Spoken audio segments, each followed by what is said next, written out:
Good afternoon to you. Welcome to Hard Factor 90.3 Nigeria Info in Herringport Harcourt Adedayo. 10 minutes going past 3 p.m. and the conversation is started. From now till about 7 o'clock, we keep it going. You're welcome once again. I hope you've had a fine week so far and things are looking up.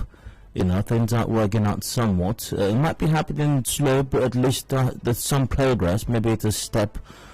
Maybe it's half a step, but at least you're making some kind of progress, especially if you've been listening to Nigeria Info and the information and conversations we're having over here is helping make things better. Welcome once again. I do hope you have a brilliant time this weekend. Get what you need to keep you fired up for next week. You know, if it's more rest, if it's something fun, catching a breather, hanging out with friends, whatever it is. But do remember also to be responsible for yourself and for others as well as you go about having a good time this weekend, possibly even from tonight. You're welcome once again. From now till about 7, I mentioned discussions come up and a few matters we're going to be addressing on the show today. I do have the traditional side comments coming up in a moment, random stories and random thoughts, which will not be discussed in this hour until later on during the open season segment. That comes up after the major news at 6. Then I've got a rant, something on my mind. I'll express some thoughts on that. You're welcome to express your thoughts and mine all the way till 4 p.m. Now, at 4 o'clock, we've got the business news coming up. Yes, we do. And after that, we move on with the conversation. We're starting with this one. Let's see, where is that? What's the real story behind the tanker driver strike? I know they've given their reason for the strike they embarked upon. Where's that story? It's here somewhere. Petroleum tanker drivers have suspended their 4-day-old strike in Rivers State. Chairman of the Independent Petroleum Marketers Association of Nigeria, IPMAN, Joseph Abele, told our correspondent that the strike was called off after the state government promised to replace the missing contents of 2 trucks impounded by security personnel. But before then, as a story before that, where's that story? Yep. The River State Chairman of IPMAN, Joseph Abele, says there could be scarcity of petrol in the state in the coming days following a strike by petroleum tanker drivers. Now, he explained to us what led to the strike. Here is his explanation as to why the tanker drivers embarked on the strike, which I think was for about 4 days or something of that nature. But here's what he said once again. About 2 months ago, some petroleum trucks were arrested by security operatives suspected to be adulterated, and samples were collected for laboratory analysis. After the laboratory analysis, it was confirmed that the suspected trucks or petroleum products were actually legitimate or legal product and not really adulterated as claimed. As a result of that, they now call for the owners of the trucks to come pick the truck. Reaching the site, lo and behold, there is no content of fully loaded before then of products in the trucks, and the trucks were empty. So on that note, the Nupeng wing of PTD, that is Petroleum Tanker Drivers, call for a statewide shutdown in the whole River State. So that's the reason that they're given, IPMAN, Nupeng, and the tanker drivers are given for the strike. But is that really what happened, or is there something else? Well, we'll find out in the 4 o'clock hour on the show today. I'll be speaking with Dr. Peter Mide, who's River State Commissioner for Energy and Natural Resources. He'll be sharing the real story, or the story behind the story, as to what led to the strike of the tanker drivers in River State. That takes us to 5. We've got the news update at 5 p.m. And after that, we move on with the conversation. What was Senator Manager doing kneeling before James Ibori? Well, you probably have read the story, or possibly even seen the picture online. Well, the Punch captions it, reactions as Senator kneels before ex-Governor Ibori.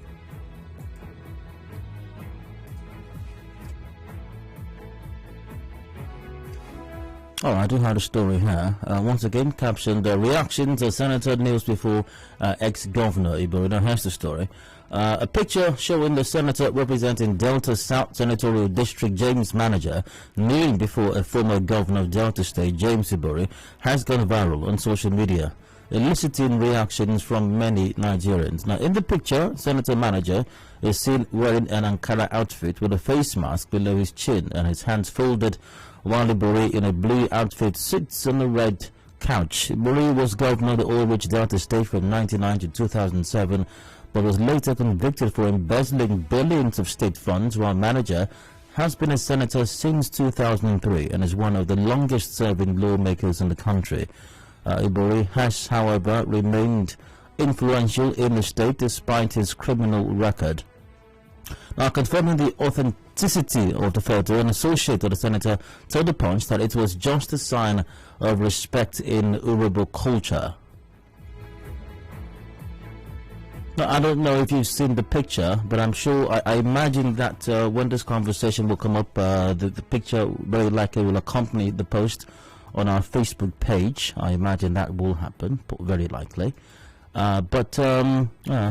You can also go online and search for it yourself if you haven't seen it. So you have James Ibori seated on a couch. There are assorted drinks on a table in front of him, and on the floor as well there is a yellow, I don't know, a yellow keg. Looks like, I don't know, could this be 40, 50 liters, I suppose? Looks like it might be filled with some local brew. You know, James Ibori in a blue attire, a blue native attire, with Manager kneeling in front of him looking sullen. There's somebody else sitting beside James Ibori. Can't make out his face. His face is cut out from the picture, at least the one I'm seeing. So I'd like for you to check out the photo if you can. But if you can see the photo, I'll describe it later on as well with some more detail, I suppose. What does the picture say to you?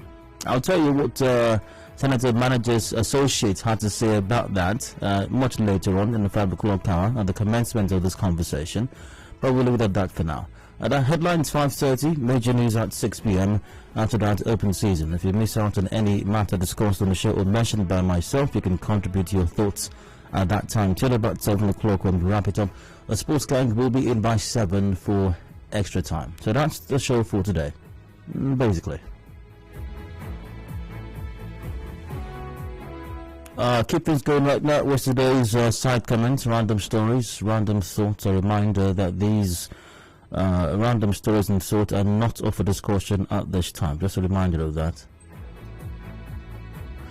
Now, there's been an accident in Choba axis of the east-west road, Port Harcourt, after a traffic offender rammed into 2 shops in an attempt to escape police chase. The owner of one of the affected shops told our correspondent that the police chased down the driver for driving against traffic. He said the police took off after the accident and the driver also disappeared, leaving the affected shop owners with damaged shops. Terrible. Let's hear what these shop owner or shop owners had to say to our correspondent. Just got to here we are. It didn't happen at this Choba secondary school. Opposite this secondary school, that U-turn, there you happen. The driver drive one way. So police tried to stop the driver. The man no good stop. Police was to check the man. The man has been caught going down normal lane. Being caught another motor, seen it another motor land. He got to lose control. So on the basis of losing control, now come out, don't jam my shop. Jam about 3 shops there. The police were attack the man as he come now go happen now. Now the letter for on the local the man again. Since they break today, I did not see the man. I even expect the man to come so that not to negotiate know how to do it better. He not even see the man. Okay, so a person was driving against traffic. That's an offence, I suppose. That's a traffic violation, no doubt. Should the police have accosted him, apprehended him, even maybe arrested him? Yes, they should attend to things like that, naturally. The man was trying to evade arrest, as well people who flout the law are prone to doing. In his panic, he rammed into some person's shops. Thankfully, there's no reports that he hit someone, maimed or killed anyone in doing that, thankfully, and I hope that did not happen. And so he destroyed some shops or damaged some shops. And then what I find striking about this is, why did the police suddenly just disappear? Why? Does ramming into the shop suddenly nullify the offence of driving against traffic? I don't get it. So which raises the question, why were they going after him in the first place? You know, was it because they were really intending to uphold the law? Because if the intention was to uphold the law, ramming into some shops or damaging some shops does not negate the crime or the violation of driving against traffic, and they could have still effected an arrest, you know, and of course ensure that he fixes the shop, the property of the shop owners that he rammed into. Possibly he might even be prosecuted and all of that. So why did they suddenly disappear? I don't know. I'd like for the police to give an answer to that. Why did they? I'm just curious here. Why did they suddenly disappear? Really? Well, I'm thinking that something like this may not concern the CP too much. It's not a very important matter, I suppose, but it is important. It is at the foundation. Everything matters, really. Everything matters. You know, if you want a responsible and responsive police department anywhere, and in River State, then you must pay attention to these things. And in places where the police are responsible, such a thing like this will not go unanswered. Question once again is, why did the police, who were trying to effect the arrest because he was driving against traffic, suddenly disappear because the driver rammed into some shops?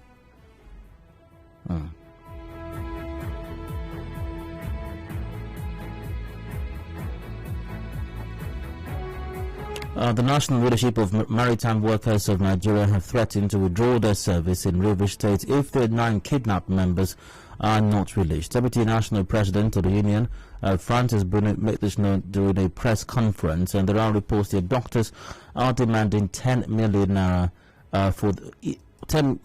for the release of each victim. It's a terrible sin. Let's hear what Mr. Bunu had to say regarding this most unfortunate development indeed. It's a very sad one. When anyone is kidnapped, for that matter, it's a very sad situation, and I do hope that we're able to find some long-lasting solution to this perennial problem. But here's what he said. It has gotten to that point that we may withdraw all our services because we cannot be doing legitimate business and be facing this kind of hazard in the sea. That is why I'm here. Come and tell the world that Maritime Workers Union of Nigeria may withdraw all their services across River State if our people are not being be released without any ransom. Cannot disclose our time limit to anybody, not longer than 1 month. Prepare and be able to tell the whole world that enough is enough. We might force to withdraw our services if it is longer than what we expected. Mr. Bruno, not longer than 1 month is actually a time limit. But to some serious issue, I mean, it's a matter of serious concern, and not just that the people have been kidnapped, which is terrible in itself, but consistently on our waterways these things do occur, and the question arises, why haven't we? Because once again, we know where it happens, we know their modus operandi, we know how they strike. They must have a pattern of sorts. And I'm not even a security expert. You don't even have to be a security expert to know this. They must have a pattern. They must have particular waterways or routes where they carry out this kidnapping, or these piracy acts take place. You know, they must even have particular spots, or very likely spots where the incidents happen. After all the incidents that have been recorded over the years, you should be able to track, a pattern and get these people arrested. It can't be the most difficult thing in the world to do. It can be the most difficult thing in the world to do, and I'm sure that even our gallant officers can do this one. So the question is, why haven't they done it? I'm sure that our Navy can handle this one. So the question is, why haven't they done it? And it does raise questions. It does raise. It does sustain suspicion as well. It does sustain suspicion. And if people get suspicious that security agents are also involved, you can't blame them for nursing those suspicions, because you would think that it's something that should have been addressed by now, but it's only getting even worse. So I hope that the security agencies will attend to this. The police, the Marine Police, the Navy as well will attend to this, and I hope that the abducted persons are going to be released unconditionally and reunited with their loved ones unhurt. I really do hope so.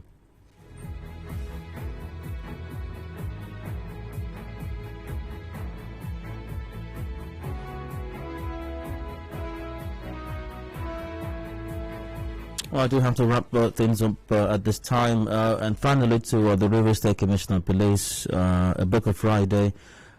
The good people of River State would like to hear the results of the various investigations that you've been, undertaking with respect to the alleged criminal actions of some of your boys. We hope to hear the result of that. It's very important. It's critical that you let Rivers people know this.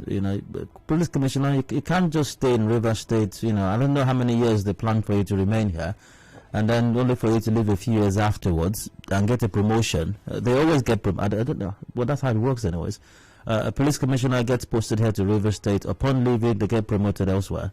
They get a promotion, So, and then you leave River State not even better, possibly even worse than you met it. As far as policing is concerned, make a mark.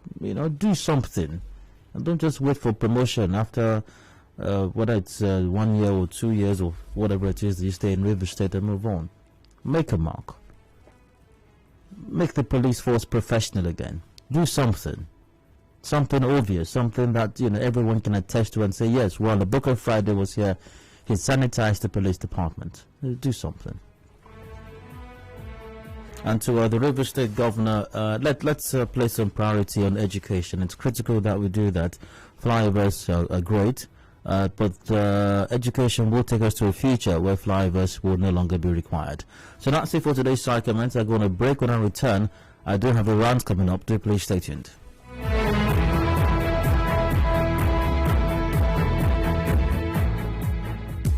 We give the facts. News entirely. We give the evidence. Just to keep you informed. News, weather. I get my information top of the hour every hour. 92.3 Nigeria Info. Are you running late and can't make it down to our Rumuekini office to book your commercials? Don't worry, because you can take advantage of our marketing office inside Port Harcourt to book your commercials. It is located at Shop 9 Mediatrix of All Graces Plaza, opposite FIRS Stadium Road, Port Harcourt. You can also call our sales rep on 0817-001-8162. That's 0817-001-8162.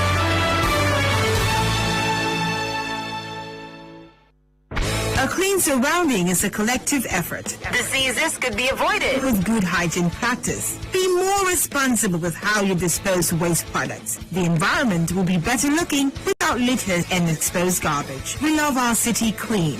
This message is from 92.3 Nigeria Info. Information is a two-way thing. Nigeria Info, it's your turn. Let's talk. And now, Hard Facts. Hard Facts with Diode.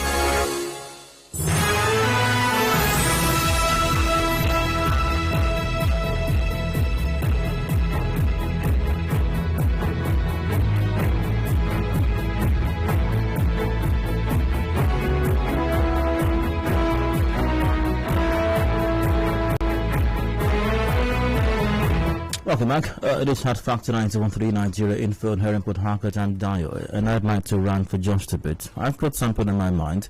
I've expressed some thoughts on it. You're welcome to express your thoughts on mine all the way till 4 p.m. Now, I'll start today's rant by admitting that the average Nigerian reserves the right to be frustrated. Frustrated with the quality of governance that we get, or even the lack of it, really, in some cases. The lack of governance and the quality of leadership that we have in the country. And I don't think one can blame the average Nigerian for feeling frustrated and disenchanted with the situation. In fact, I tend to believe every Nigerian has earned the right to be frustrated and disenchanted, and express this frustration as well, however way they can, within the confines of the law, of course.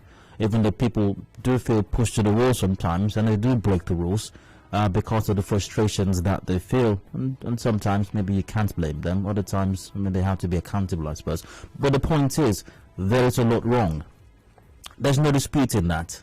From the lack of justice, a lack of equity, a lack of so many things lacking in the country, really. So we've got a huge problem, and we need to fix that problem. But the thing is, you can't fix a problem by creating fresh problems. It doesn't work that way.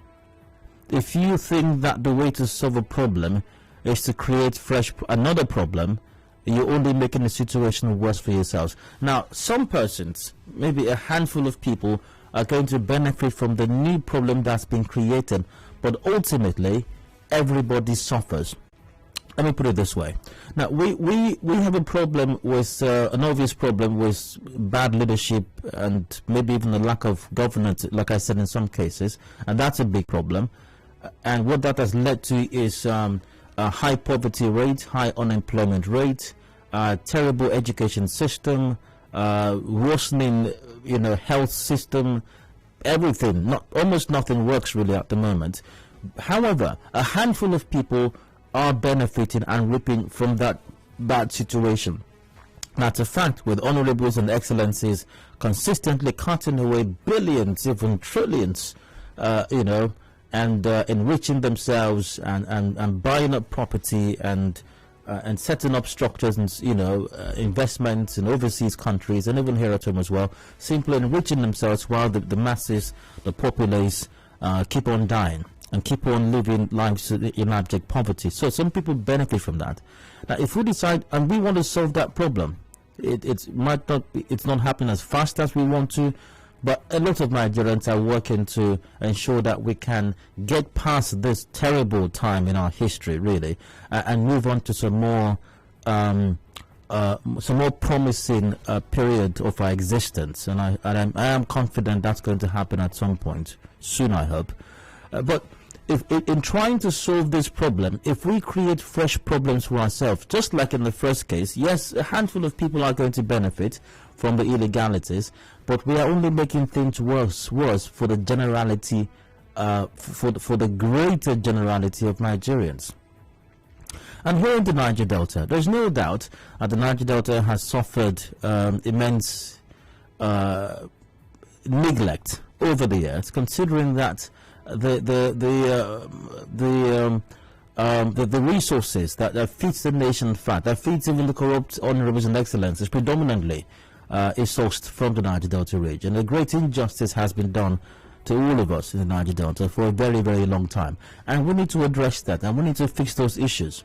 But we cannot fix those issues if we are also destroying ourselves in the Niger Delta.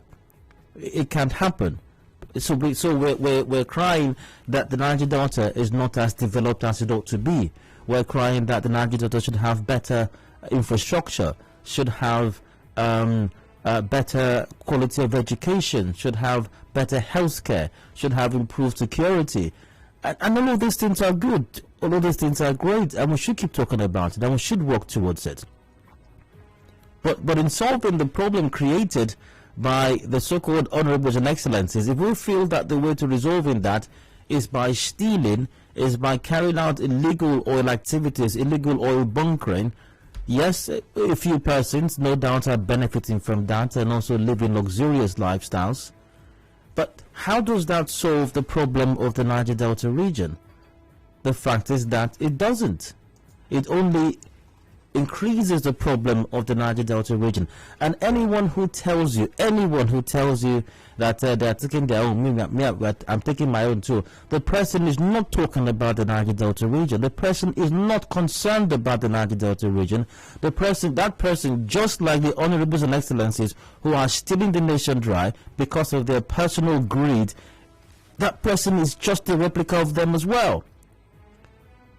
Selling a false narrative to you that, oh, I'm just trying to take what's our own, because in Niger Delta, nobody's helping us, let's take our own. That is what the honorables and co in Abuja and various government houses across the country are saying as well. Let's take our own. How many Nigerians can take their own? Like I said, only a handful, an insignificant number compared to the about 200 million people we have in this country, and several millions we have in the Niger Delta region. So the narrative that, oh, they have neglected us, let's take our own, it's a fake narrative to erroneously sell the narrative that it's about the Niger Delta. No, it's not about the Niger Delta region. It is just about a few people who are trying to enrich themselves and satisfy their own greed illegally.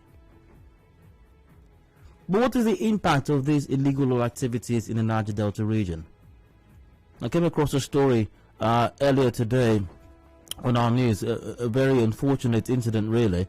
A young man has been left with severe burns after drums of petroleum products exploded at a compound on Afric Street, Rumuekini, Port Harcourt. Our correspondent visited the scene and reports that over 15 drums of petroleum products were stored in an uncompleted building inside a compound housing other blocks of self-contained apartments. Question is, what were 15 drums of petroleum products doing in an uncompleted building, in a residential building for that matter? Now, the huge fire did not affect the other buildings, thankfully, and was put out by residents. Thankfully, they were able to do that. The young man was taken to a nearby hospital for treatment. Now, two residents spoke to our correspondent. Let's hear what those two residents had to say about this development. Well, I was on my way going to a meeting when I heard that there is some fire incident here. Though we are not aware if it's connected with fire, but so far as I'm concerned, I stay within the environment. I've not seen anything like fire within the area. Though the man was doing something like catfish there, but I'm not aware if there is anything like petroleum products. There are no flats there. It's just the one-room apartment that we have in there.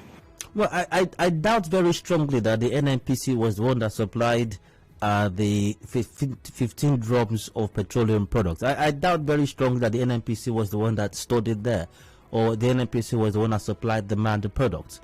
So very likely there is a connection to the coal fire. Now, it doesn't mean that the actual, as they call it, boiling of the crude took place there, but probably boiled someplace else and transported there. You know, maybe that's the middleman. Here they have a supply chain, if you will. So maybe the person over there in Rumuekini is a middleman. He gets it from the coal fire boys and then dispenses or sells off to final end users and consumers. And that's a terrible thing. Now, see what happened here. There was a fire. It could have been worse. It could have been worse. Thankfully, no one's lost their lives, but I imagine that this young man must be in a critical condition or critical situation at this time.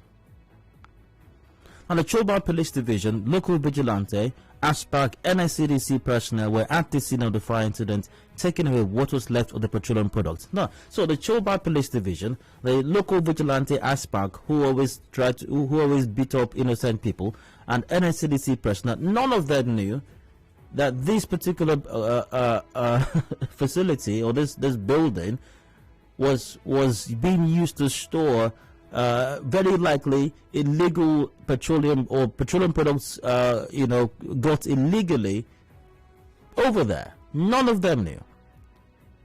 Surprise, surprise. But then again, there have been allegations over the years that even in the activities of these illegal bunkerers, that security agents are an integral part of it, actually. And that there is no way that they could succeed in their illegal acts without the connivance and complicity of security officials, whether it's the police, whether it's local vigilante, or even the NSCDC. Even the military have been alleged as well, fingered as being an integral part and component of the illegal and highly thriving out here, but illegal oil bunkering activities in the country, and especially in the Niger Delta region. But are we really solving the problem by doing that? No, we're not. We're creating bigger problems for ourselves. Now, even though some of the other buildings were not affected, there must have been some damage done, obviously. It could have been worse. There could have been a massive explosion. People could have lost their lives. That could have been the result of this, and it has happened in other cases, by the way.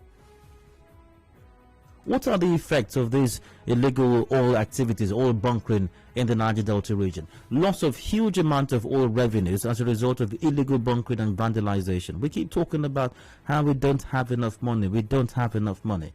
Now, you might argue and say, oh yeah, what's the point of having enough money? The honorables and excellencies are going to steal it anyway. Yeah, they are stealing a lot, and they might steal more if we had more money. But at least there would be more money, meaning that they will still steal what they're going to steal, but eventually we're going to have responsible people in government, and they're going to have something to work with. So whether or not we have people in government who are just there to steal, more money is still good for all of us eventually. Economic disaster such as oil spillage, which has endangered the lives of fish in the sea. I mean, besides, those instances when we have maybe infrastructure failure or equipment failure of the oil majors, these people actually sabotage oil installations as well. How do they get the crude? Once again, NNPC does not supply them crude. I'm very sure of that. How do they lay their hands on the oil? They have to steal it from someplace. What they do is they puncture oil pipelines, crude oil pipelines, to steal the crude. And in doing that, they damage our environment. They damage the waterways. They destroy the economic lives of a lot of people by doing that. They damage, farmlands. And then, of course, we keep complaining about the suits in River State, in Port Harcourt. What do you think is coming from? Everybody agrees, by the way, that a major source of this suit is the illegal activities of these profiled people. So besides the fact that they're damaging our economy, damaging our waterways, damaging our farmlands, they're also damaging our lungs as well. So how is all of this improving or better for the Niger Delta? I don't quite get it. Pollution of rivers, seas, making lives unbearable for the majority of the dwellers who depend on fish farming as a means of livelihood. Displacement and loss of lives as a result of explosions. I'm reading this, by the way, from some research work. Displacement and loss of lives as a result of explosions, high criminal rates, and so on. Like the explosion in Rumuekini. And by the way, this is from this piece is titled "The Effect of Oil Bunkering in the Niger Delta Region of Nigeria," a research work written by Williams Oluwatoyosi. It's a terrible situation, really.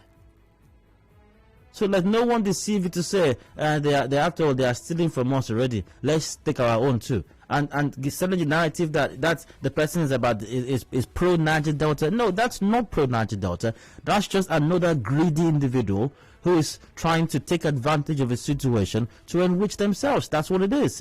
There's nothing pro Niger Delta about it. There's nothing helpful to the Niger Delta about it. The suit is killing everybody. The environmental degradation is killing everybody. How does that help the Niger Delta region? So let's all do what we can as Niger Deltans and those in the security services as well. Let's do what we can to as much as possible eliminate these illegal activities. But of course, responsive and responsible governments are critical to that even happening also, because it's also been alleged that even government officials are a part of this as well.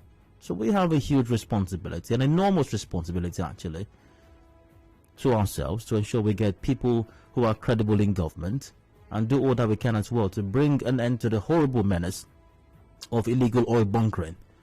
Because while it does enrich a few, a handful, it does nothing to advance the cause of the Niger Delta region. And I'm sure that young man who must be in a critical situation right now, possibly in an intensive care unit, may start wishing to himself right now, had I known.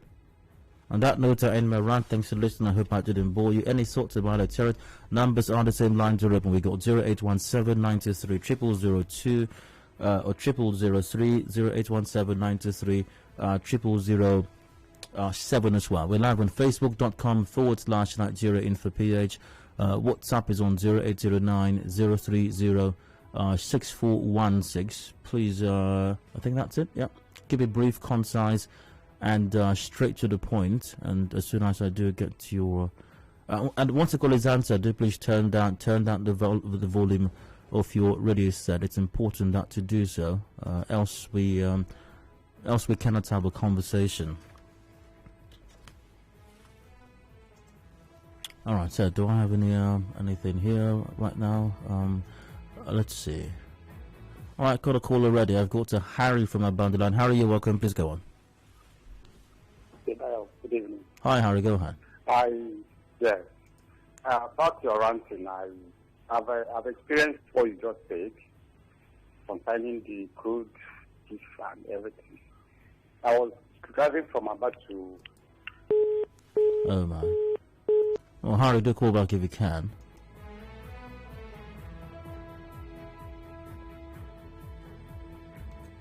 Alright, we'll come into via WhatsApp. Good afternoon. This illegal oil activities is too much in River State here, and the headquarters is Iba in Emohua local government. All the streets are filled with crude oil. You need to see. And that's the irony here. Now, I don't know if Iba or Emohua local government here is the headquarters, as this person has alleged. But the irony is that a lot of people know where these things are happening. People who are not involved, just regular folks, because it's happening in their communities. So if regular folks know where these activities are taking place, how do the security operatives not know where they are taking place? How do the police or the NSCDC not get intelligence reports about this? But if some NGO were to organize that they want to have a protest tomorrow, the police will get intelligence reports that hoodlums will take over. So how do you get intelligence reports of that regarding that, and you have no intelligence regarding what everybody knows? A matter that requires no intelligence at all. You got Henry from Transamadi. Hi, welcome. Go ahead. Good evening, Dayo. All right, go on, please. There, your rant is not anything new. It wouldn't stop. It's not gonna stop now, Dayo. Security men are fully involved. They're part and parcel of the problem we have here.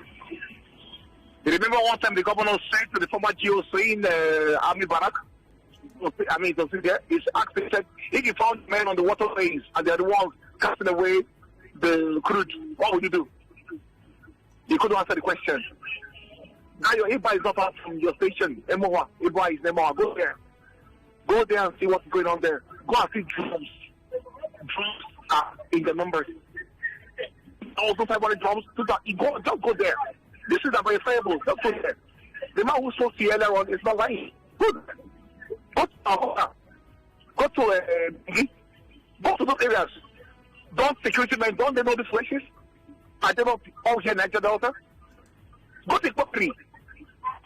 Go to all these areas. Go to Africa. The thing is there. They are benefiting from it. That's why I can't stop. Until we begin to have the right kind of people, both in uniform and in morality, leaders, we are going to get worse. If you open your doors in the morning, you will see backsuit light. If you park the white car, like what I got, you will see backsuit on your car.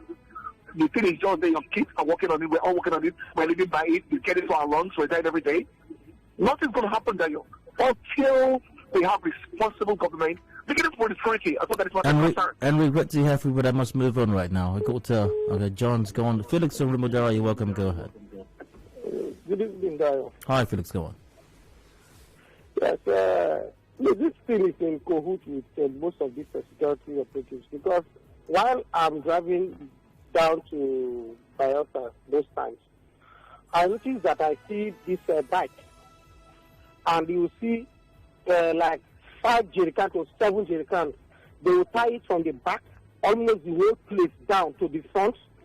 You see either diesel, PMS, everything, they will tie it there, and you see them driving, and they are passing with the police. They are going on. As soon as they all come close to the police, they know what they do. They do the settlement and they pass. So I noticed that I saw them coming out from between. I think they are coming from I passed Emohua. There's one road, one entrance. They will take back and enter. They will go in, and I don't know. and they'll come with those things from there. So what are they doing there from there? And police are passing there every day. They're seeing them, and nothing is going on. So what is clear is that the people that are supposed to enforce the law are the ones that are aiding and abetting these things, making huge money, smiling to the banks. So this thing will not stop. That's my problem. All right, Felix. Let's see. Chama Mercy Richard via Facebook goes, "This is terrible." I've got Garris Simon Boashe. It's so sad to hear such a news. My praise that may God continue to take control of our daily movement. Olufemi Oshonaga goes, "Thanks for your rant. I keep asking myself, where are the so-called Niger Delta environmental activists? I am sure they would have come out and protested if this suit was caused by the IOC's shame on them." Well, Femi may have a point. But I do know that environmental activists have also done a lot and are still doing a lot, to discourage, to speak out against and discourage illegal oil bunkering and the qualifier system. I'm very much aware that they do that. I've got Ima from Iwo from the line. Ima, you're welcome. Go on. Yeah, good evening. Go ahead. You see, what you are saying this evening, you're 100% right. All the security men, they are the partakers of this evil act. All of them, yes, both the security men. Because when you see these people carrying this bunkering, as soon as they reach a junction where police will catch them, they will pack one gun and just come down quietly and settle them and go their way. So most of them, the funniest thing is that most of the people that are having this, that are doing this bunkering business, the boys that are doing it is different. But the owners of this bunker, they don't even go to that sea. It's the boys. And when you look at them, they see it's affecting their skin. They are black. They see the changing their color, and all those things are a problem. Those things are a problem. Tomorrow they will die. But the people that are doing nothing are inside their house, enjoying AC, enjoying good health, but they don't go to that sea. They only have the returns from all these boys. It's too bad. Our security men, if they decide to stop this, they will stop it because they are partakers of evil act. Thank you. You're welcome. Vincent from HA High, go ahead. Yes, good evening. Go ahead. The problem we have in terms of making this illegal bunkers is police. I've seen so many number of them who are already who are even into this business. Most of them are no longer working, doing what they're supposed to do as policemen. They now involve themselves in carrying illegal products. Even the so-called hotspot, I've always seen them in a chair who are now leading these people, helping them to carry their product to where they go upstairs. That's not how they will make it since they are involved in this legal business. I don't know if you understand what I mean. I get you, Vincent. The police is our problem. They cannot anyway. It's like it's not even their function anyway. But I'm talking about using the civil defense involved in all these illegal, business. So there's no how they make what is happening in the society. Vincent, great to hear from you as well via Facebook. Victor Marcus goes, considering the stock of fuel at home, we are faced with the same problem at Rumuekini in the town axis of Port Harcourt. Every street and home stocks of fuel and profile in the living environment. I just wish a situation like this doesn't come up, or else we would all be gone to the land beyond. All right, that's Victor Marcus from Town Axis. King Sarah John goes, the security are our problems at Rumuekini where I worship. It's a policeman that's even doing the bunkering stuff. Ejikeme Warrior goes, good afternoon. All bunkering is legal now in the Niger Delta as it's done by the Nigerian Army and other security agencies. If you recall, the governor once accused a past GO6, 6th Division, NA and other commanders come to Ilele, Omerelu axis of PH, Owerri Road, and see different persons collecting different levies on behalf of the military, including OSPAC, and for the office of a commissioner. I'm not going to mention that in detail, but he mentions a commissioner as well. All right, I've got Angel from HA. Welcome, go ahead. Yes, Dayo, you see, I just want to tell you that there is a place thing is also going on in HA. That bunkering illegal business they are doing is going on in HA. So if the police are not aware, it's going on in Odogwa, Iche, they should go there and stop that illegal business they are doing. I don't know the kind of security that will have. Look at the petroleum tankers, the tanker they nabbed. Only for the owners to go and collect it, everything will become empty. I don't know the security for. Is it the security that siphon it? The thing is going on in a chain. Maybe it was evaporation. Okay. Oh, well. I've got comments via WhatsApp as also. Let's see. Good dial. When you said something about an end to illegal bunkering, I laughed. Those breaking the law, the bunkerers in this case, are the ones enforcing the law. It's a tough call. Not so Nathan Akira. Greetings, dial.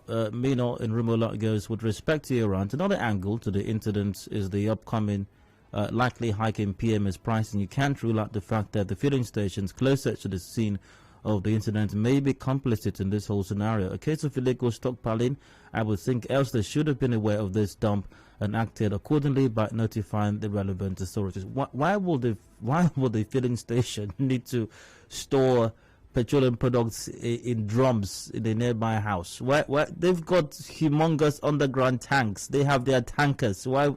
That's highly improbable and illogical.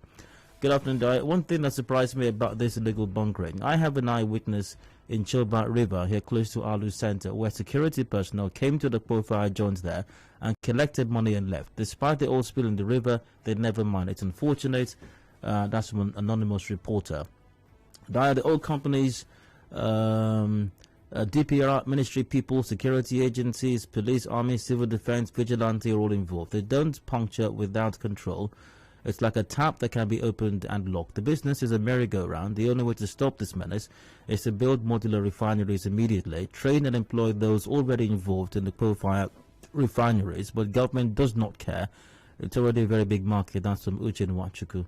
Uche, you're not entirely right, I think, at least technically speaking. You said they don't puncture without control. Many times they do puncture without control. They just take what they want and they leave the place the way it is. Some other times, yes, they do put some kind of a makeshift tap there, you're right, but sometimes they just puncture, take what they want and they leave. And because usually when from what I've read and heard and discussions, when the pipeline is punctured from source, they can tell, so they shut the pipeline down, so in some cases there is no control. Actually, in fact, in many cases there is no control. Hello, Dart. You've done well to remind everyone that we only make situations worse by doing the wrong things to make money. Truth is, people around that area cannot tell me they do not see goings on in the place daily. Have they captured the video and reported the issue, even if it's on social media alone? No.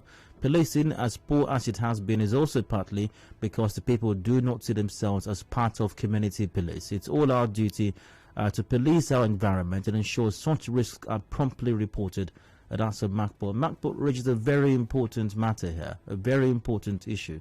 It's highly unlikely that these illegal activities take place in communities and people are not aware. In fact, some of the calls, messages I've been reading so far are people reporting places where they know it takes place. Of course, you don't have to endanger yourself. I understand how complicated the situation is.